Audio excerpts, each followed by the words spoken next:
सुप्रभात बच्चों, मैं आपकी हिंदी अध्यापिका नीलम सिंह।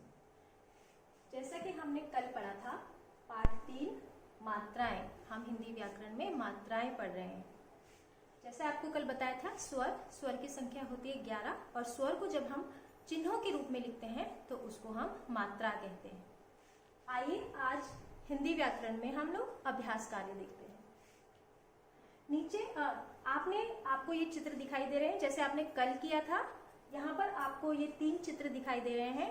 आपको इन चित्रों के नाम यहाँ नीली रेखा में लिखने हैं और उन नामों में कौन कौन सी मात्राओं का प्रयोग हुआ है इसको आपको यहाँ ये जो एक बॉक्स दिया गया है इसमें लिखना है। दूसरा पॉइंट देखिए, नीचे लिखी मात्राओं तथा व्यंजनों को मिलाकर एक एक शब्द बनाइए। आपको यहाँ पर मात्रा और व्यंजन को मिलाकर एक एक शब्द बनाना है। यहाँ पर आपको मात्राएं दी गई है, उसके साथ ही यहाँ पर व्यंजन दिए गए हैं। एक आपको मैं उदाहरण करके बताती हूँ। जैसे यहाँ पर मात्रा है उ, छोटे उ की मात्रा। अब ये जो प्लस का साइन होता है, मैथ्स में तो हम इसको प्लस कहते हैं, लेकिन हिंदी में हम इसको बोलते हैं धन। तो छोटे उ की मात्रा धन प, अर्थात आपको छोटे उ की मात्रा प अक्षर पे लगानी है। अगर हम छोटे उ की मात्रा प अक्षर पे लगाएंगे तो ये बनता है पु। और फिर है धन ल, तो पु ल पुल। इसी प्रकार से आपको बाकी के शब्द भी बनाने हैं।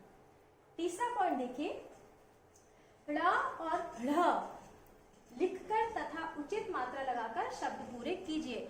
ड़ और ढ़ में अंतर होता है। मैं एक शब्द का उदाहरण आपको देती हूँ, पढ़ना और पढ़ना।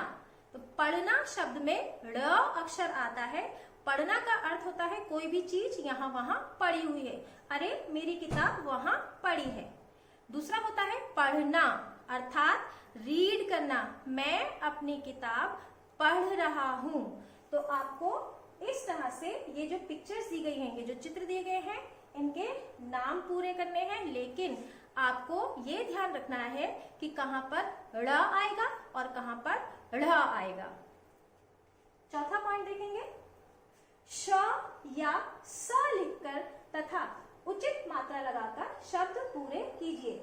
यहाँ पर कुछ चित्र दिए गए हैं जिसमें श ध्वनि और स ध्वनि का आपको प्रयोग करना है। आपको ध्यान रखना है कि जो चित्रों के नाम है इसमें हम स लिखते हैं या श लिखते हैं।